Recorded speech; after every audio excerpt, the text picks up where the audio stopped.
Coming up on Talking Points, President Trump is not taking no for an answer on his global tariffs. Find out what his new proposal is.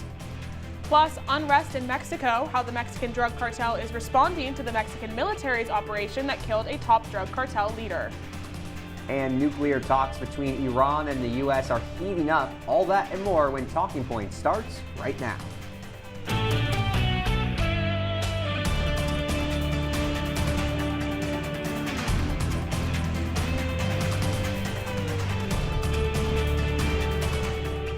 Good evening and welcome into Talking Points. I'm Alex Burstein. And I'm Danielle Blyn. President Trump took a massive blow to his global policy this week when the Supreme Court ruled in a 6-3 decision that the president exceeded his mandate in implementing multiple key tariffs. However, Trump has struck back with a vengeance, increasing tariffs another 15% using other methods. Our Boone Kilpatrick is in studio to break down the decision and the president's next steps. Boone? Thanks, guys. Learning Resources, Inc. v. Trump. That's the name of the case that did in the bulk of Trump's campaign promises to be tough on foreign trade. The court ruled that Trump exceeded his mandate as president by invoking the International Emergency Economic Powers Act to implement tariffs on China, increasing the yearly import cost for a family-owned educational supplies company from $2.3 million to over $100 million in just a year. The act gives the president the power to restrict foreign goods in a time of crisis or when the country is under attack, but critically, it does not give the president the authority to impose tariffs. Following the decision, Trump made no bones about his feelings on the decision. Take a look. And I'm ashamed of certain members of the court, absolutely ashamed, for not having the courage to do what's right for our country. Trump also made clear that he would not take the decision lying down and vowed to hit back with new tariffs using different vehicles to implement them. Specifically, the Trade Act of 1974, which gives the president the power to implement global tariffs for up to 15% for no longer than 150 days in the face of, quote, large and serious balance of payment deficits. Now, this is what he had to say to announce that decision. That's because numerous other federal statutes, which is so true, authorize the president to impose tariffs and might justify most, if not all, of the tariff. Those statutes include, for example, the Trade Expansion Act of 1962, Section 232. All of these things I know so well. The Trade Act. Apologies for the technical difficulties. Boone joins us at the desk now to talk about what this could mean for the future of tariffs. As we came on the air tonight, some news that FedEx is suing the U.S. government over these new changes and trying to get refunds for all the emergency tariffs that they have paid over the last few months. What impact could this have for people? Obviously, that's a lot of money that FedEx has paid. Yeah, well, I mean, Alex, as you said, FedEx is suing for refunds here, and it's not just FedEx, it's Costco, Prada. There's a number of companies that are suing for these refunds on illegal revenue gotten by the United States government.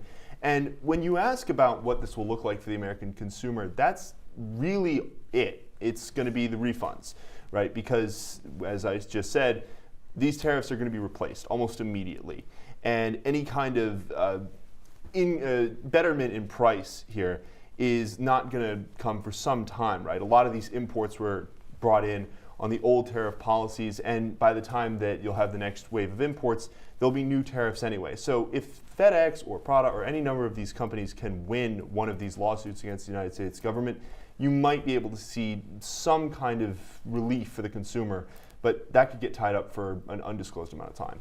And Boone, we heard the president talk a little bit about some of these laws that he's using instead of these tariffs, including the Trade Expansion Act of 1962, but also the International Emergency Economic Powers Act.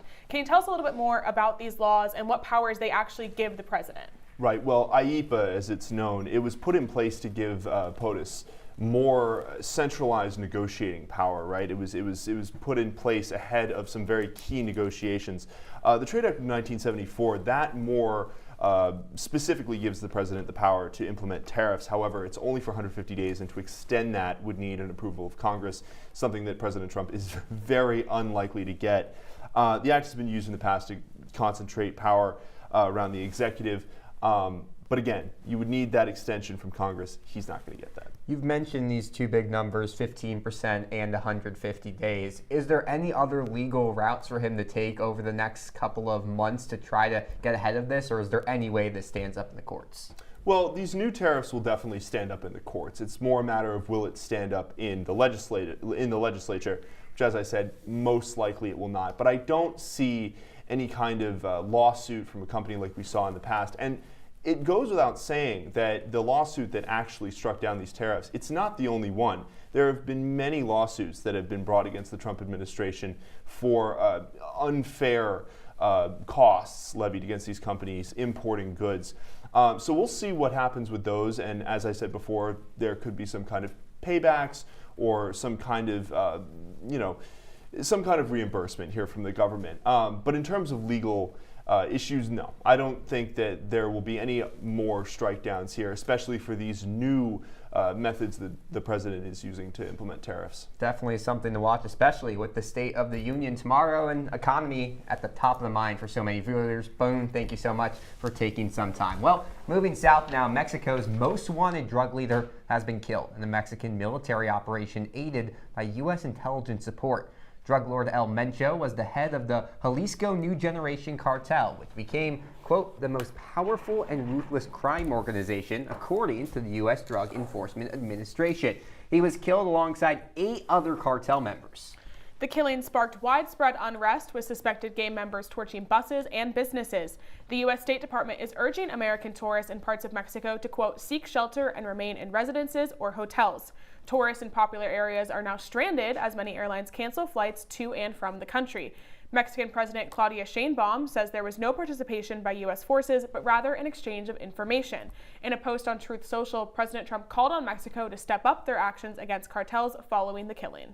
Well, some big national news today. A judge has ruled that special counsel Jack Smith's final report on President Donald Trump's alleged mishandling of classified records and obstruction of justice, well, it won't be released. The decision was made by U.S. District Judge Aileen Cannon, who threw out the case Smith brought against the president before his re-election campaign. Cannon also ruled in 2024 that Smith was unlawfully appointed special counsel. The 2-volume report detailed Trump's alleged efforts to overturn the results of the 2020 election. The first part was released before Trump returned to the White House, but the second part is still under seal. And the Supreme Court has agreed to hear an attempt by oil companies to throw out a lawsuit filed to hold them accountable for the cost of climate change. Suncor and ExxonMobil are appealing a May 2025 Colorado Supreme Court ruling that said the lawsuit could move forward in state court. The lawsuit claims that the companies bear responsibility for the harms caused by climate change via their marketing, production, and sale of fossil fuels. The energy companies argue that climate policy is a federal issue. Air pollution is regulated federally by the Clean Air Act. The court's ruling will likely determine whether similar lawsuits filed by cities across the country seeking billions of dollars in damages can move forward. Well, in the Empire State, New York City Mayor Zoran Mamdani has unveiled his preliminary budget for the 2027 fiscal year. The $127 billion budget includes a 9.5% property tax increase. The budget is a roughly $9 billion increase from the current fiscal year. The bulk of this increase is funding to resolve under-budgeting from the last administration. It includes $576 million in new spending on programs, including the hiring of 300 new employees at the law department, and this one, smart today, $100 million in extra snow clearing cost. Mamdani faces resistance from Governor Kathy Hochul, who has drawn a line against raising taxes on high-earning individuals and corporations. Now that the mayor has submitted his preliminary budget, it faces approval from City Council. Their response is due by April 1st. After the break, the partial government shutdown is entering its 10th day. What agencies are getting hit the hardest when we return? Women are bad with money.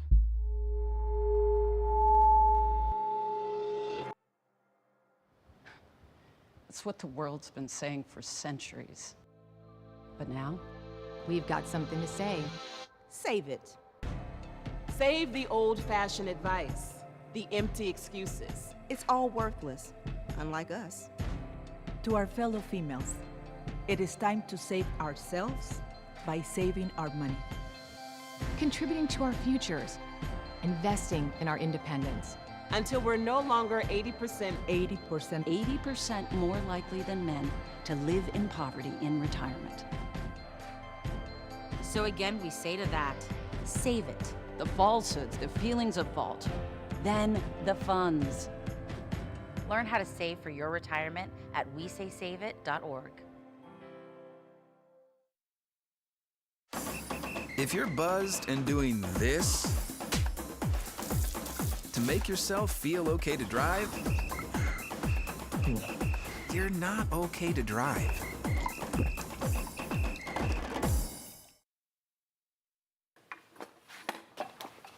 Did you hear about the pony with a sore throat? He was a little horse. Can I tell you a cat joke? Just kidding. Why couldn't the Why was the basketball court all wet? Why? Because the players kept dribbling all over it. Where the cats go on vacation? New York.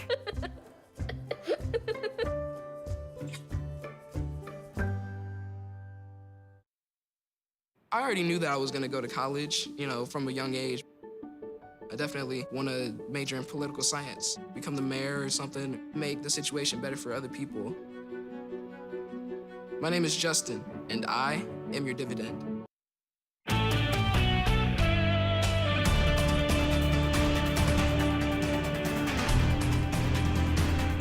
Welcome back to Talking Points. The Department of Homeland Security shutdown is now having a direct impact on the Federal Emergency Management Agency and disaster relief countrywide. Here to explain what's behind the freeze is analyst Maya Davis. Yeah, guys, the department has the deployment of more than 300 FEMA disaster responders has been suspended. Currently, any travel to areas recovering from severe weather will require a sign-off from DHS leaders. And FEMA workers already in the field must stay put, with no new personnel allowed to relieve them without explicit DHS approval. However, most FEMA deployments are funded through a disaster relief fund that isn't affected by the shutdown at all. And as of December, that fund had roughly $7 billion available.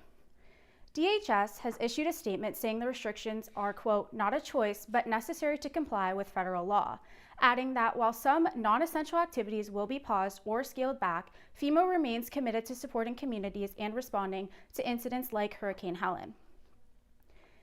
This comes after discussions among DHS leaders about travel restrictions in an effort to overhaul FEMA and cut costs weeks prior to the shutdown. The travel freeze has also dampened President Trump's pledge that FEMA would play a crucial role in the response to the massive sewage spill in the Potomac River.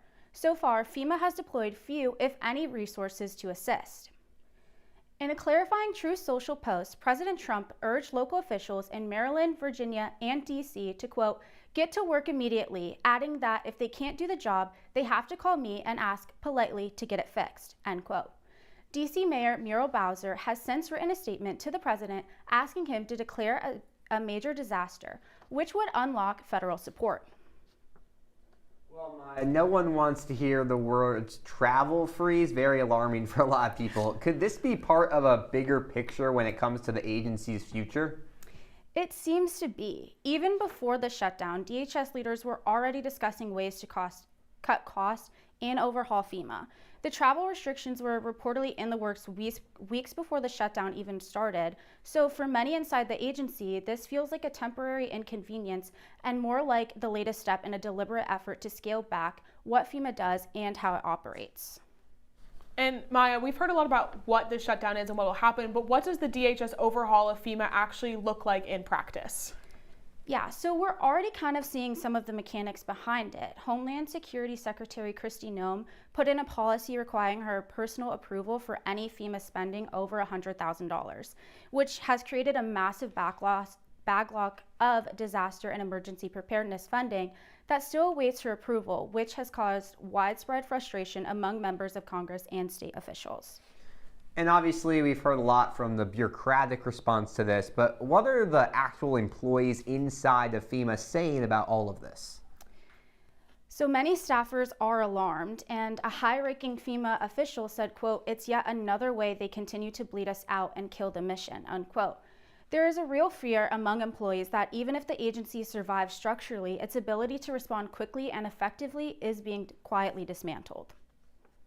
Maya, thank you so much. Well, this partial shutdown is also impacting TSA PreCheck. The Department of Homeland Security originally said that its PreCheck lanes were paused, but a few hours later reversed that decision. TSA's officials said in a statement, quote, as staffing constraints arise, TSA will evaluate on a case-by-case basis and adjust operations accordingly. This move comes as thousands of TSA airport screeners are working without pay for the second week. And Danielle, here on the news, we always try to find the local angle, maybe the personal angle, and you definitely have a story for us. I did. I flew yesterday. I flew back to Syracuse. I visited the city for the weekend from Newark, and I was one of these people that got affected by the no TSA PreCheck. I have PreCheck. They put me in the regular security line. They swept us all in. We waited probably around 15-20 minutes when the line is normally 2. And then they just let me go like normal though. So nothing really changed. You just have to wait in the regular security line. Now that's changed back, but it was a little bit frustrating in the moment. But yeah. Newark's not the airport you want that No, at. Newark is definitely not the airport you want that to be in. But thanks, but no thanks was the response from Greenland after President Trump said he would deploy a hospital ship to the country. Trump wrote on Truth Social that he was going to send a boat filled with medical supplies, alleging many people on the island are sick and not being taken care of. In response to the post, Greenland's prime minister said the country, quote, has a public health care system where treatment is for free to citizens. He added that Greenland is open to cooperating with the U.S., but to, quote, talk to us rather than making random outbursts on social media.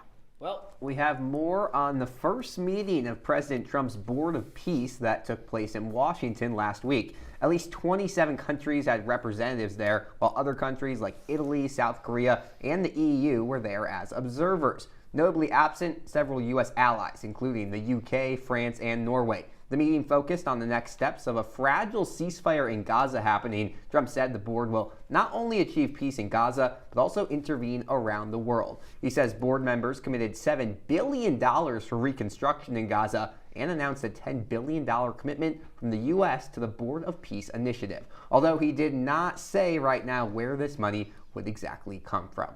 Lots of questions on that, and when we come back, more on how the U.S. has conducted yet another drug boat strike in the Pacific. The details when we return. Last week, Brandon met a girl on a dating app. One day after work, he finally found the courage to ask her out. No answer. He started to panic. Was he being too pushy? Maybe it was too... Hey, sorry I didn't respond. I was driving. I would love to go on a date. How does tonight sound? Brandon tried to play it cool, but inside he knew. A girl so smart, so responsible. She must be a keeper.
Welcome back into Talking Points. Former Prince Andrew is out of UK police custody after his arrest last Thursday.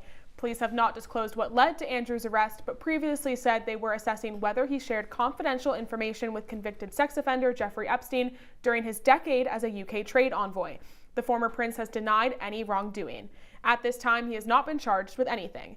He is the first royal to be arrested in nearly 400 years. And earlier today, British police arrested the country's former ambassador to the U.S., Peter Mandelson, also in relation to the Epstein files. Again this week, the U.S. military has conducted another strike against an alleged drug trafficking boat in the Pacific. Around 150 people have now been killed in strikes on suspected drug boats as part of Operation Southern Spear, a campaign the Trump administration says is aimed at reducing narcotics trafficking. Friday's boat strike is the 6th publicly known attack of the year and the 2nd in the past week.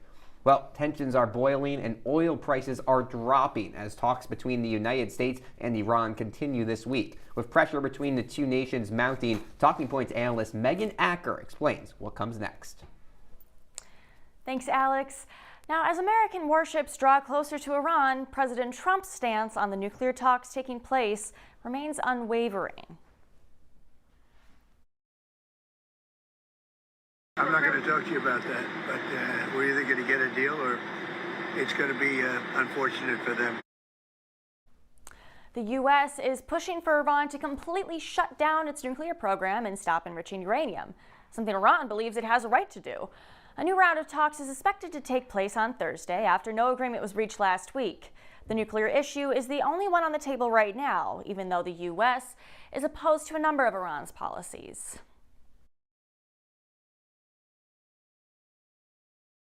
Took to the streets this past weekend. Protests sprung up following memorial services for the thousands killed in the last round of major protests last month. Violence erupted when pro-government and anti-government groups clashed. There are reports as well that Iranian authorities deployed tear gas and shot at students who were demonstrating. Well, Megan, thank you for joining us here at the desk. Obviously, a lot of angles to take on this and also a lot of uncertainty. But I think for the American public, what we've heard is the most pressing matter is the economy. And you mentioned how there's the gas prices going down, but tariffs obviously play a role in this. What could be the impact to the direct American consumer should tensions mount? So the big thing that we're going to see, we've seen that little slippage, that's only about a 1% slippage, Alex, that we've seen these oil prices go down. If there was an attack on Iran and that Iranian oil were to go off the market, I mean, they could rise as much as $30 a barrel. So right now they're sitting around $70 a barrel, those oil prices. And if there was a strike on Iran, experts say that it could be up to $100 a barrel. So that would have a devastating impact really on local prices for all, not just in the United States, but worldwide. We've seen a lot ramp up about this recently, but a lot of this started actually this summer. So how do those strikes on Iran's nuclear program last summer play into what's happening right now? That's a great question, Danielle, and it's a little bit delicate to answer. White House Press Secretary Caroline Leavitt tried her best the other day, and we'll give that a listen. Very successful operation as Commander-in-Chief with Operation Midnight Hammer, as you know, as you just said, totally obliterated Iran's nuclear facilities. The president has always been very clear, though, with respect to Iran or any country around the world, diplomacy is always his first option, and Iran would be very wise to make a deal. Yeah, so you heard that. We've heard before that the Iranian nuclear capabilities were totally destroyed, but now we're having these talks arguing that we need to get rid of their nuclear program, which seems to have already been obliterated. So partially this is because it's so difficult to get information out of Iran. We had the media blackouts last month. That's been lifted, but it's still a really complex operation to get that information. So we just don't really know. Well, and I think that's kind of the key right now. So many question marks, but obviously the big date circled this Thursday where talks are supposed to resume. Obviously, you can't predict the future, don't have a magic 8 ball. Where could these talks lead, though? Well, the goal obviously is to defuse the situation, theoretically, but we've seen such a massive buildup in American military capabilities heading towards Iran. There's 12 to 17, we can't know quite exactly the number, 12 to 17 warships heading out there, 2 aircraft carriers, Tomahawk missiles are headed out there. So it seems as though the United States is very prepared for these talks to go south. And I think there's a lot going on that this happens as well, but what does happen if Iran government falls after these strikes?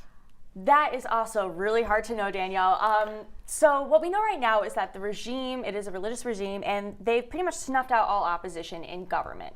So there's not necessarily, while there is the student protests going on, and there's certainly a movement against the current government, there's not actually a political sort of operation in place right now that could potentially take over power. People have pointed to Reza Pahlavi, who is the son of the last Shah in Iran. That's who many Iranians want to take power.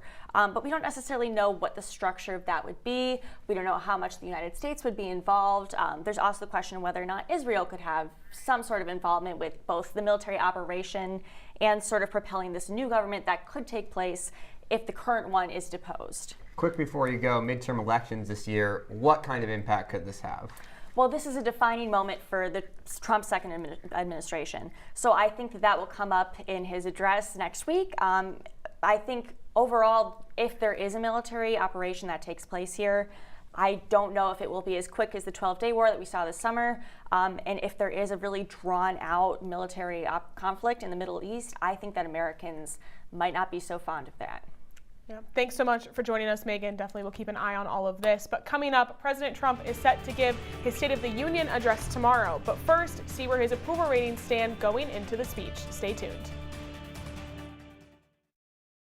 I see you mobbing over her. Let's go. Let's mob. Let's crawl. Let's crawl. Let's crawl. Hey, yo, we mobbing. Come on, girl. Let's crawl. Hey, yo, let's crawl. Hey, yo, let's crawl.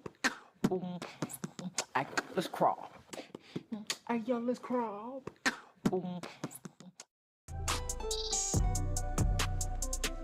I'm an actor in an ad that was given 12 seconds to remind you that if you're high, just don't drive.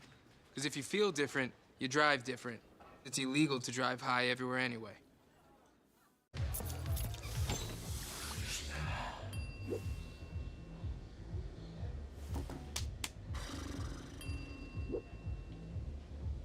If you need to do something to feel okay to drive, you're not okay to drive.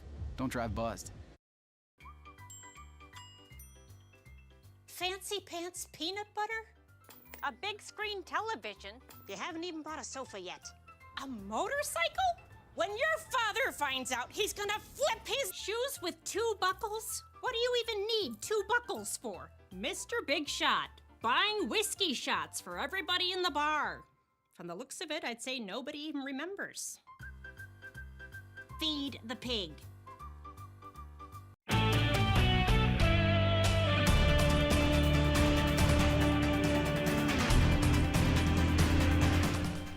Welcome back into Talking Points. Well, there's numbers behind us, which means we're eking closer to election season. But first, President Donald Trump has to give his State of the Union address tomorrow. He's expected to face questions about his priorities and whether his proposed policies are actually helping the nation. Just more things to add to a list of concerns for Republicans heading into this year's midterms. Trump's approval rating among independents has dipped to a new low.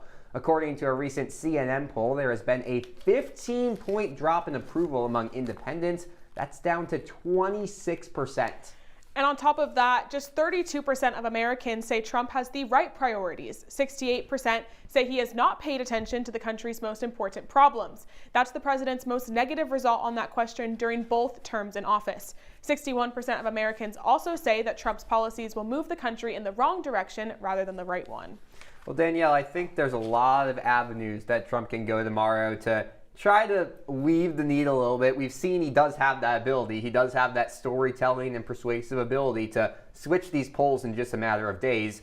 What do you think the big point he's going to hone in on is? Well, I think the polls asked actually what he was going to look at. A lot of them hoped he would talk about the economy, and I definitely do think that's going to be something he talks about. But as we talked about with Megan just a little bit ago, I think foreign policy and what's going on in foreign affairs in the U.S. place in that is a very important deal for Trump in the second administration, and I think we're going to see a lot of conversation around that as we move forward. You know, I'm going to disagree with you for the sole point that the Supreme Court decision on the tariffs came out just a couple of days ago, and because of that, he has his most open forum yet, and maybe his most open forum ever to really get out his word on this. Yeah. The question is, obviously the Americans want to hear about the economy. Is this the part of the economy they want to hear about? I mean, the polls show the biggest drop came from young Americans and Latino Americans. The problem, is it that they're having tariffs, or is it that the cost of living has skyrocketed? That's something the Trump administration has to figure out in the next 24 hours. Yeah, I also think it's going to be interesting to see who actually tunes in to this speech. I think you're going to see a lot of his loyal supporters tune in, but what part of this demographic that he's not reaching is going to listen to see what he might have to say. Is he able to pull back in some of these Republicans and independents that he's lost in this first year of his second term? I think will definitely be something we look into. A lot of people will be there, but some notable absences as well, as there is every year. But that's all the time we have for you on this episode of Talking Points. You can follow us on Twitter and Instagram at CitrusTV News and like us on Facebook. I'm Alex Burstein. And I'm Danielle Blyn. Have a great night, Syracuse.